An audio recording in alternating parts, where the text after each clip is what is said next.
Allah Subhanahu wa Ta'ala yang telah mendatangkan kita ke dunia ini. Kita datang ke dunia ini bukan atas kemauan manusia.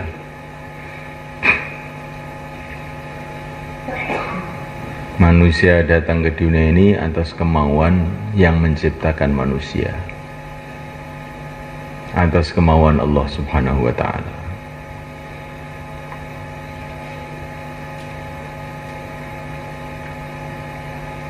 Ini betul-betul kita rasakan dalam hati kita, bahwa kita datang ke dunia ini bukan mau kita, maunya Allah.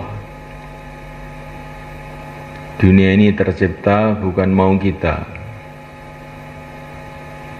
Dunia ini ada atas kemauan Allah. Adanya bumi, adanya langit, adanya daratan, adanya lautan, adanya gunung-gunung, adanya dataran, adanya binatang, adanya tumbuh-tumbuhan, adanya semua makhluk ini atas kehendak penciptanya, atas kehendak Allah Subhanahu wa Ta'ala.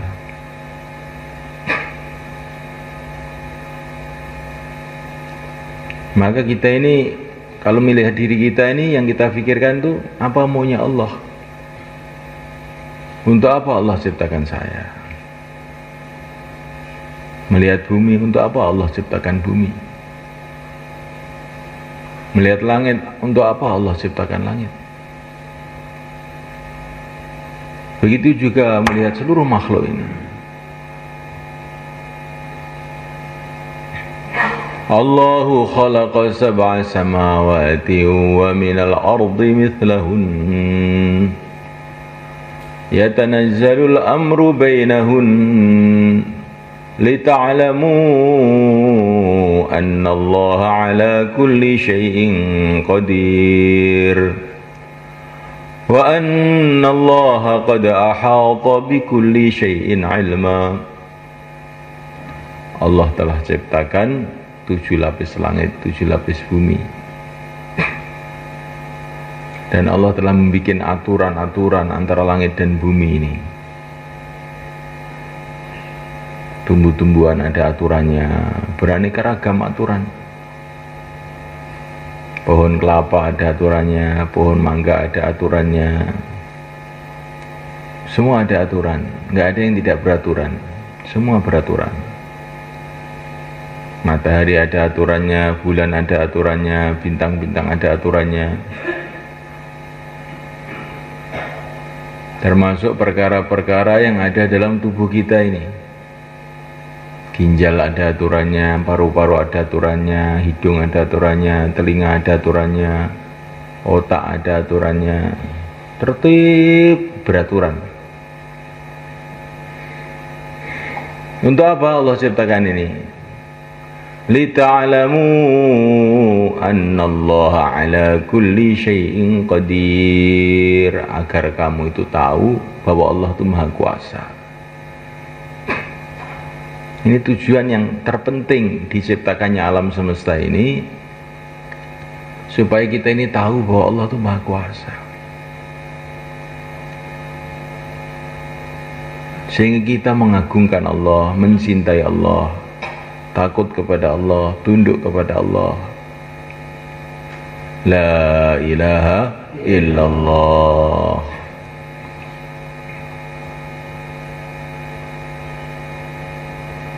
Untuk apa kita diciptakan? Wa ma khalaqtul jinna wal insa illa liya'budun. Tidaklah aku ciptakan jin, tidaklah aku ciptakan manusia kecuali untuk ibadah. Ini tugas kita ini ibadah. Ibadah itu apa? Ibadah itu menjalankan perintah Allah, menjauhi larangan Allah, itu namanya ibadah. Dakwah itu termasuk ibadah juga. Kalau ibadah dengan makna umum,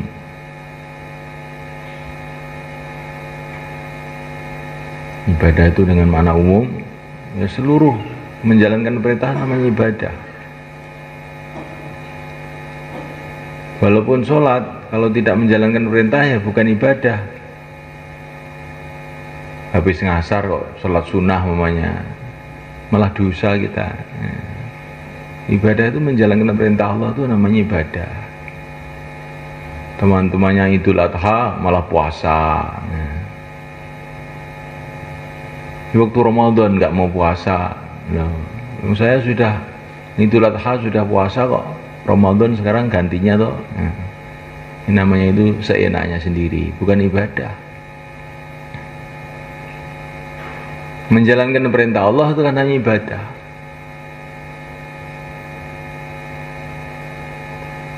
Menjauhi larangan Allah itulah ibadah. Dan menjauhi larangan itu bisa terus menerus. Kalau kita suruh sholat terus menerus enggak susah ya. Berapa jam kamu kuat sholat? Tapi kalau meninggalkan larangan itu bisa terus-terusan. Kalau kamu niatkan meninggalkan larangan, ini ibadah terus. Maka Nabi mengatakan, ittaqil maharim takun abadan nas. Jauhilah larangan-larangan Allah, maka kamu jadi orang yang paling beribadah.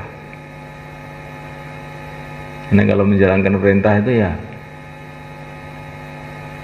sekemampuannya. Tapi kalau menjauhi larangan itu terus 24 jam. Maka menjauhi larangan itu ibadah juga. Kita menjauhi zina, bukan tidak berbuat zina, menjauhi zina. Ibadah terus. Menjauhi zina itu bagaimana? Allah menyuruh kita bukan tinggalkan zina, jauhi zina. Matanya jangan melihat satu yang haram. Yang membuat hati itu pengen zina. Kalau melihat televisi bagaimana? Boleh enggak? Boleh apa enggak? Jawab. Tidak. Loh, bagaimana kok tidak? Kok punya TV semua, apa enggak dilihat itu? Itu namanya menjauhi. Matanya, telinganya.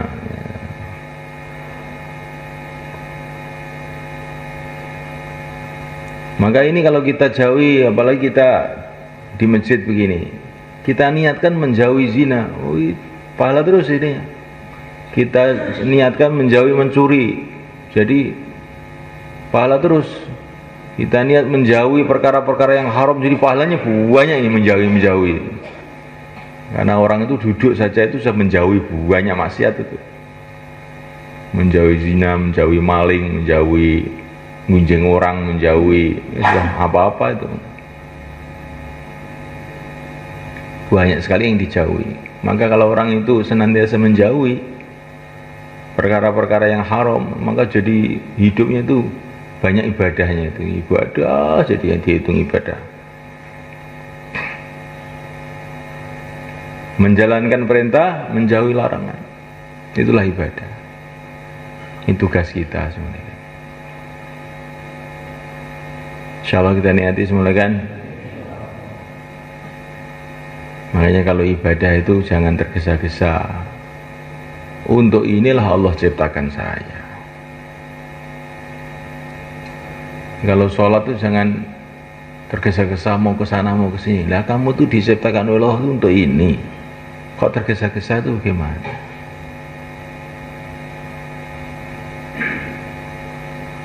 Kalau kita keluar, jangan tergesa-gesa pulang. Ya memang Allah ciptakan saya ya untuk ini. Kok tergesa-gesa mau kemana? Insyaallah malah kan? Ibadah itu yang tenang gitu, jangan tergesa-gesa. Mau ke sana, mau ke sini, mau ke sana, mau ke sini. Memang iki digawe Gusti Allah kanggo iki kok.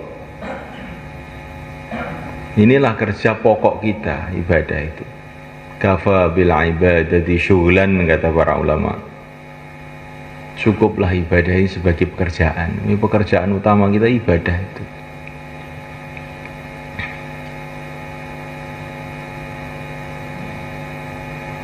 Jadi semulaikan Allah SWT, Allah ciptakan kita untuk ibadah. Allah ciptakan semua makhluk ini untuk supaya kita kenal kepada Allah. Maka jangan sampai makhluk apa saja itu membuat kita lupa kepada Allah. Melihat langit teringat Allah, melihat bumi teringat Allah, melihat manusia teringat Allah. Karena Allah ciptakan manusia ini supaya kita ingat sama Allah. Melihat istri teringat Allah, melihat anak teringat Allah. Ada orang yang menyenangkan teringat Allah, ada orang yang menyusahkan teringat Allah. Jangan karena dicintai orang kemudian kita lupa kepada Allah. Yang membuat orang cinta sama kita itu adalah Allah. Kalau kita disayangi sama ibu kita, ingat Allah. Karena yang bikin sayang ibu kita kepada kita itu Allah. Kalau Allah tidak menjadikan ibu kita sayang sama kita, maka kita dibuang ke kali. Ya enggak? Kamu lihat di Madiun, di rumah sakit itu banyak orang itu punya anak bayi itu dibuang. Kan aneh tadi. Enggak usah aneh, memang Allah membuat hatinya itu tidak sayang sama anaknya, dibuang anaknya. Nah kamu kok tidak dibuang? Karena Allah meletakkan rasa sayang dalam hatinya ibu kita. Maka kita disayangi ibu kita, jangan lupa sama Allah. Disayangi istri kita, ingat pada Allah. Jangan gara-gara istri sayang sama kita terus nggak keluar, nggak sholat jamaah. Nanti kalau Allah rubah istrinya lari bagaimana? Minta cerai gimana? Kapok kamu ya. Karena dicintai terus lupa kepada Allah. Kalau dibenci juga ingat sama Allah. Yang membuat orang benci sama saya itu Allah SWT. Orang yang paling benci bisa saja berubah tiba-tiba jadi orang yang paling cinta. Seperti para sahabat, asalnya benci sama Nabi, tahu-tahu cinta sama Nabi. Jangan karena sakit lupa kepada Allah. Sakit masih bisa sholat, kemudian nggak sholat, nggak zikir, nggak baca Quran lagi. Nah, yang bikin sakit itu Allah, supaya kamu tuh ingat sama Allah, kamu malah lupa. Sakit tambah mempeng, insya Allah bang ya. Nah, yang bikin kita tua Allah SWT. Supaya apa? Supaya tidak betah di dunia ini. Saya sudah tua, jenggot sudah putih, mau diberangkatkan ke akhirat saya ini. Nah, yang bikin tua itu Allah. Jangan tua membuat kita lupa kepada Allah. Saya sudah tua Pak, gak usah ke masjid. Loh, sudah tua Pak, malah gak ke masjid gimana? Ini dakwah ini bagiannya yang muda-muda, yang tua bagiannya tidur saja Pak. Kalau ini mentua, lah iya Yesus tua gue, yang tenanan. Insyaallah Pak ya. Gitu. Kalau kita jadikan muda, jangan lupa kepada Allah. Jadi muda masih kekar, bisa jotos orang, mampus, semua orang dijotosi. Nah, yang membuat kamu kuat itu Allah SWT. Gunakan kekuatan kamu untuk taat sama Allah. Begitulah semua makhluk itu harus mengingatkan kita pada Allah. Akhirnya kita ini ingat terus kepada Allah dimanapun kita berada. Udzukurillah 'inda kulli hajarin wa syajarin, kata Nabi. Ingatlah kepada Allah ketika ada batu, ketika ada pohon. Mana tempat nggak ada batu, mana tempat nggak ada pohon, di mana saja akhirnya ingat terus sama Allah. Jadikan batu-batu semua di dunia ini jadi tasbih.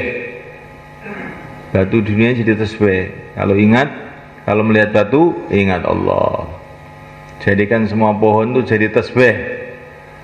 Di mana saya lihat pohon, ingat Allah. Jadikan seluruh alam semesta ini jadi tasbih semuanya. Ada hembusan angin, ingat kepada Allah. Ada panas, ingat kepada Allah. Ada dingin, ingat sama Allah. Terbit matahari, ingat kepada Allah. Tenggelam matahari, ingat kepada Allah. Keluarnya nafas, hembusan nafas keluar masuk, ingat Allah. Kedipan mata kita mengingatkan itu ada Allah. Aliran darah kita mengingatkan kita pada Allah. Nah, ini baru kita ini kenal kepada Allah namanya. Kalau apa-apa bikin kita lupa pada Allah, nah itu namanya kita ini salah, kita ini namanya belum kenal sama Allah, ini bahaya. Insya Allah kita belajar itu semua kan. Nah, jadi Allah ciptakan dunia ini hikmahnya atau faedahnya yang pertama supaya kita kenal kepada Allah. Jangan sampai dunia ini melupakan kita kepada Allah. Terus menaikkan hikmah yang kedua, faedahnya yang kedua, tujuan yang kedua. Allah ciptakan dunia ini untuk tempat ujian buat kita.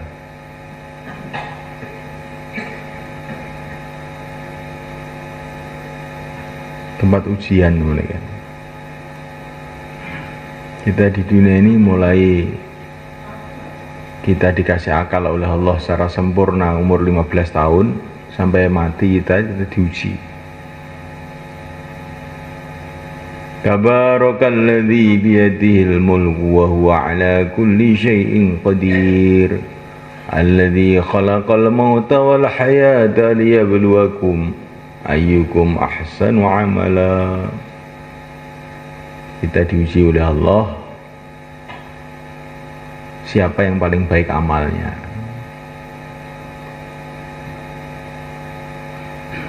Kita ini diuji terus 24 jam diuji oleh Allah.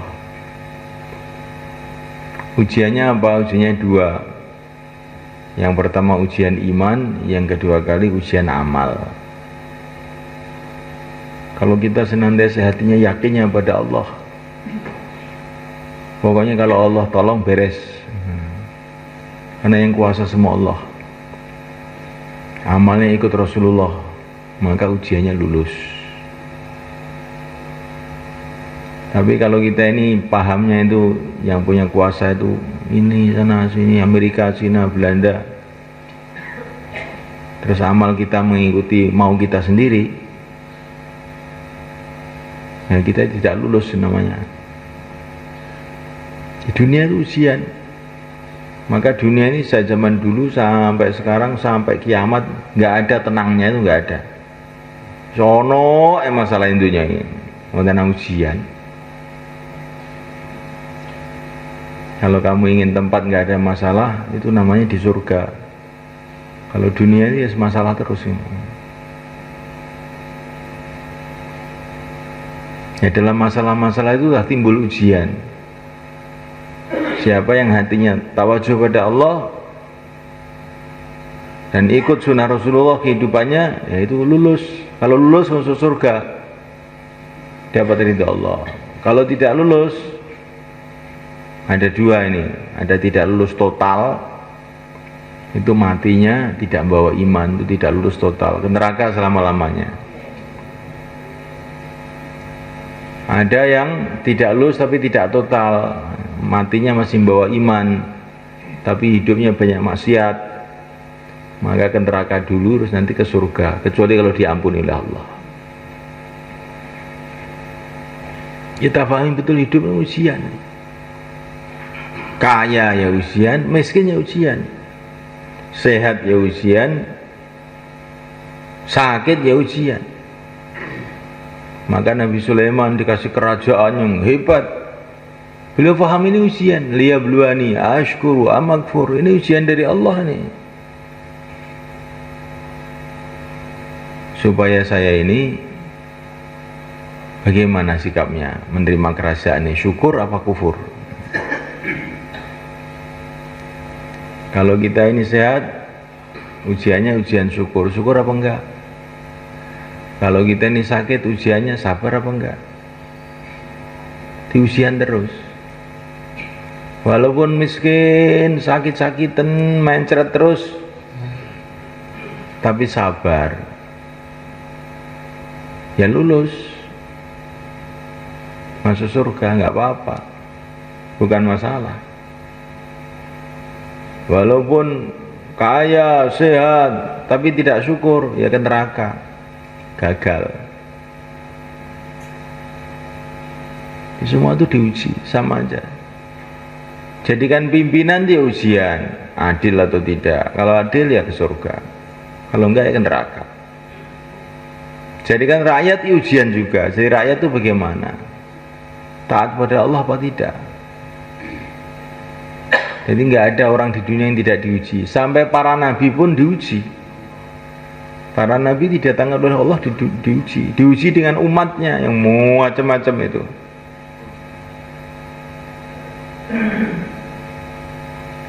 Allah berfirman kepada nabinya yang mulia baginda Muhammad SAW, innama ba'atsuka liabtaliyaka wa abtaliya bika. Aku mengutus engkau hai Muhammad, saya ingin menguji kamu dan menguji umat dengan kamu. Kamu saya uji, umat macam-macam sabar apa enggak. Umat juga diuji dengan nabinya, mau taat apa enggak. Yang bayan diuji, yang dengar diuji. Yang bayani, bayannya lurus apa enggak. Yang dengar itu ngantuk apa melek. Nah, ujian juga. Jadi kamu itu diuji. Kalau dengar bayan kok ngantuk, berarti itu gagal. Nol, nilainya nol. Nol putul. Kalau dengar tapi ditasil nggak mau berdiri, 5 nilainya. Kalau dengar taskil siap 4 bulan, 10. Setelah 4 bulan kok tertib 20. Nah, nilai kok 20, iya pakai dewe. Jadi kita yang terus diuji. Sudah keluar itu pun diuji juga. Kalau keluar kok masih bawa HP, nah, nilainya 5. Nah. Keluar kok matanya melihat perempuan di jalan, 3, nilainya 3. Nah. Kalau taklim ngantuk, 1 nilainya. Nah. Bagaimana saudara? Diuji terus. Setelah selesai keluar diuji lagi. Nah. Terakhir ujian itu ketika mati, ketika sakaratul maut, kau ingat pada Allah, taat pada Allah, yaitu la ilaha illallah.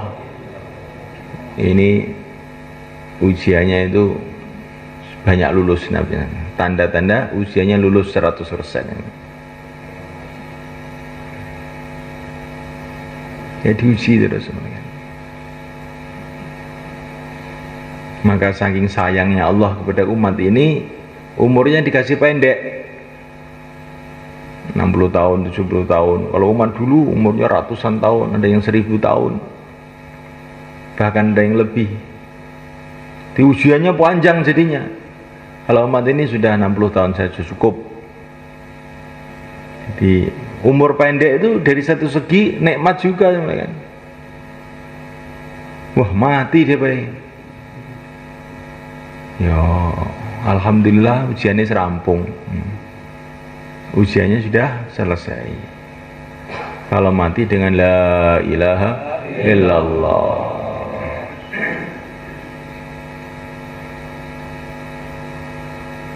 Ini tujuan kedua, diciptakannya dunia untuk tempat ujian. Semua orang diuji.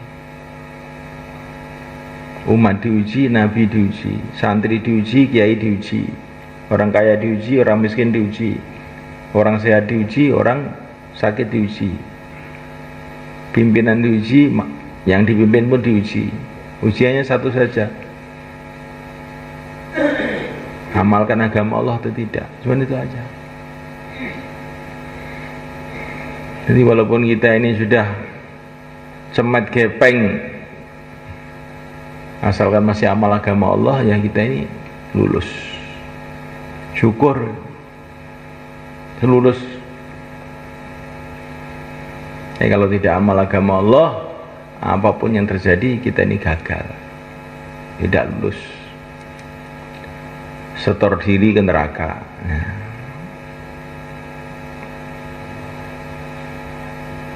Maka orang itu yang dilihat itu nanti, jangan melihat sekarang.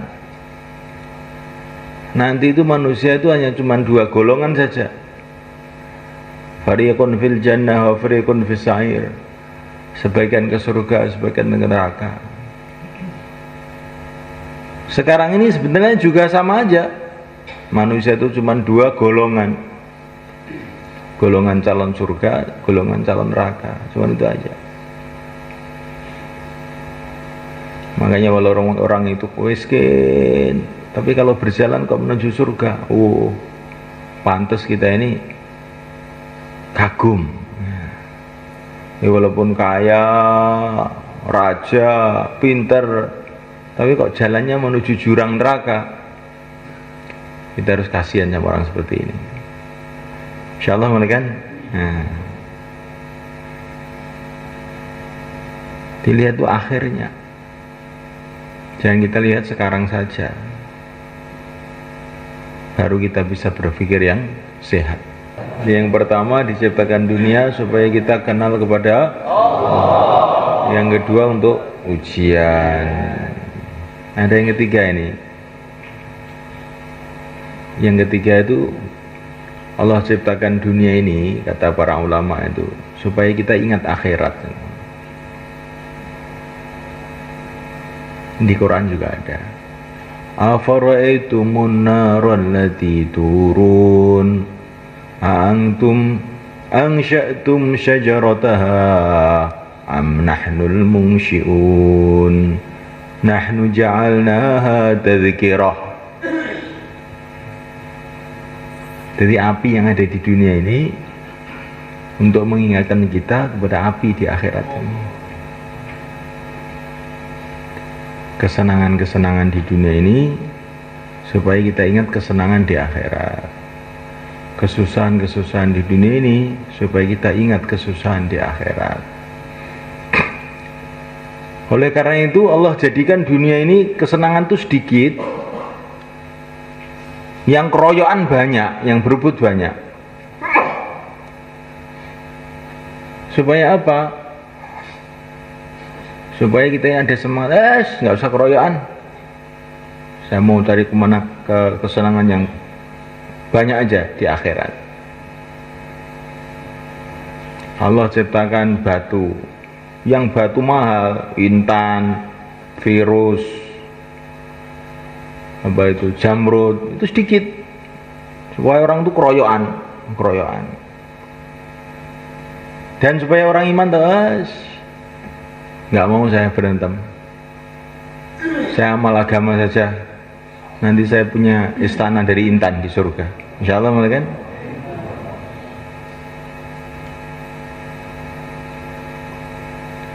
Semua orang ingin jadi raja, kelihatannya enak jadi raja itu, nggak tahu, belum pernah coba ya.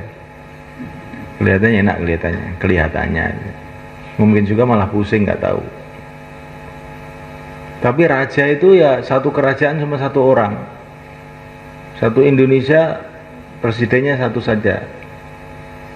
Supaya bagaimana? Kita nggak usah daftar jadi presiden. Kalau kita daftar jadi presiden nanti banyak kecewa. Yang jadi satu tok.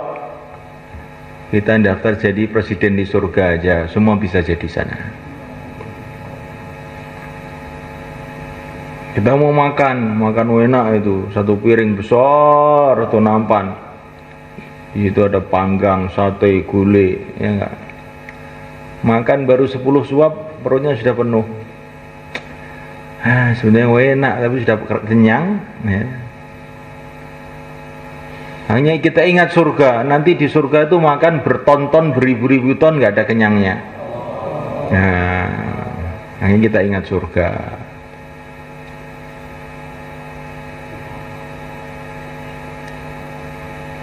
Kalau kita seneng sama istri kita, gimana? Ingat bidadari. Istri itu menyenangkan tuh paling beberapa bulan saja. Kalau nggak percaya, yang belum kawin tuh, kamu kawin nanti kan sudah agak lama, bosan sudah. Ya. Mau kawin lagi nggak berani. Ya. Mau saya nggak berani. Kawin di surga aja lah. Gitu. Di sana banyak tanpa KUA, ya. Tanpa urusan, nggak ada wanita marah, semua senang semua. Gimana sebenarnya? Jangan yang tua-tua diceritai kawin diam saja. Kamu nanti kalau di surga muda lagi, ya, bisa kawin lagi 1 juta bidadari. Ya. Kelihatannya orang tua diajak ngomong kawin nggak nyaut ini. Ya.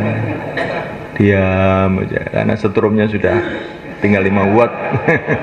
Tinggal 5 watt. Nah. Jadi sunnah malaikat Allah Ta'ala. Begitu juga kesusahan-kesusahan di dunia ini mengingatkan kita kepada kesusahan yang besar yang ada di akhirat. Kalau kita ke sawah, kepanasan, ingat kita pada akhirat. Ini panasnya sawah kayak begini. Bagaimana panasnya padang mahsyar. Nah. Melarat di dunia kayak begini gak enaknya ini. Bagaimana kalau melarat di akhirat yang juta-juta tahun. Melarat 10 tahun, 20 tahun aja sudah bingung kita ini. Nah kalau melarat selama-lamanya, kayak apa susahnya. Punya utang diubur-ubur orang, utang itu susah gitu. Nah kalau kita punya utang di akhirat, diubur-ubur orang di akhirat, dituntut di akhirat, bagaimana? Kayak apa susahnya gitu. Di kesusahan-kesusahan dunia ini jadikan alat untuk mengingati kesusahan akhirat, sehingga kita ini tidak terkesan. Tetap istiqomah dalam agama walaupun susah. Kegembiraan-kegembiraan dunia ini mengingatkan kita kepada gembiraan akhirat, sehingga kegembiraan dunia tidak melupakan kita pada akhirat, justru tambah istiqomah. Insyaallah mulai kan? Jadi minimal paling sedikit kalau melihat dunia ini ingat 3 perkara ini. Insyaallah mulai kan? Ingat ini kepada Allah, ingat kalau ini ujian, ingat akhirat. Pokoknya ndelok napa mon teng donya sampean kelingi 3 ngoten niku. Iki gaene Gusti Allah, ngelingi aku ning Gusti Allah. Iki ujian, aku ngadepi perkara iki gujaan agama apa ora, iki ngelingi aku ning akhirat. Pokoke ndelok napa mon ngoten niku, ndelok sawah, ndelok bojo, ndelok anak, ndelok masjid, ndelok pasar, ndelok napa mon, kelingan Gusti Allah, kelingan iki ujian, kelingan akhirat. Nek ngoten niku selamat kita insyaallah. Nah supaya kita ini selalu ingat 3 perkara ini bagaimana? Kalau selalu dakwah, selalu taklim, selalu zikir dan ibadah, dan kasih sayang satu sama lain dengan akhlak yang baik. Ini 4 ini. Kalau nggak ada dakwah, kita ini lupa terus. Kalau nggak ada taklim, kita ini nggak ada berita akhirat. Kalau nggak ada zikir ibadah, kita ini jauh dari Allah. Kalau nggak ada kasih sayang, khidmat satu sama lain, kita nggak bisa mikir agama, berantem terus, nggak bisa mikir agama. Maka 4 ini harus ada supaya kita selalu ingat ini.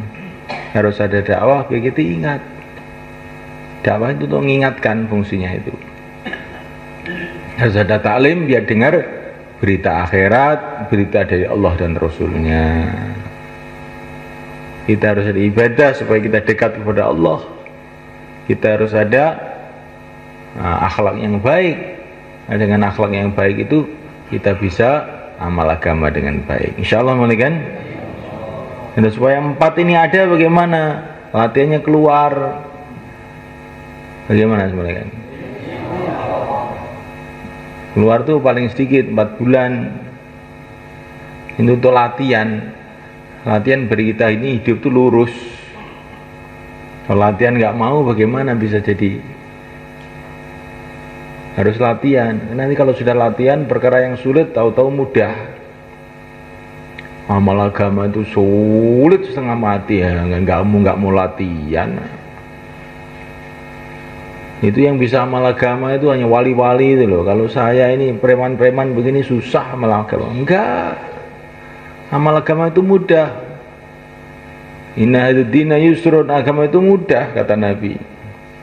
Tapi kalau mau latihan syaratnya kayak naik sepeda itu.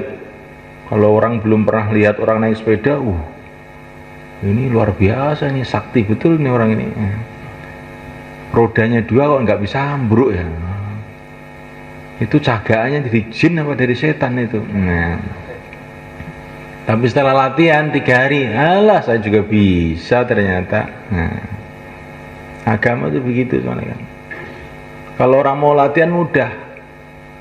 Syaratnya agama itu harus ada latihan pertama. Kemudian yang kedua harus ada suasana.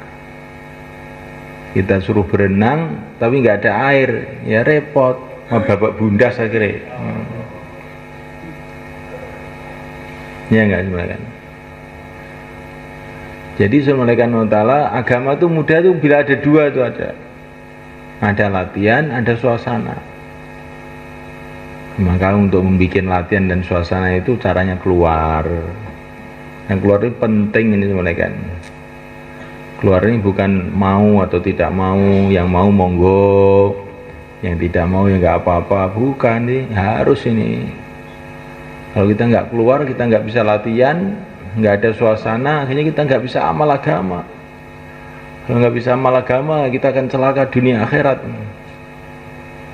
Yang keluarin penting nggak sebenarnya kan? Penting. Nah kalau penting berdiri tuh 4 bulan 40 hari sana, silakan mulaikan. Tambah masa, sisa masa, semua yang mau keluar selatan semua mulaikan. Nah, monggo.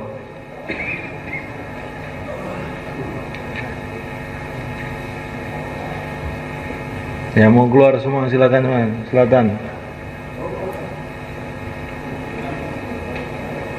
Sing setahun mana ini kumpul kan setahun. Nah, setahun.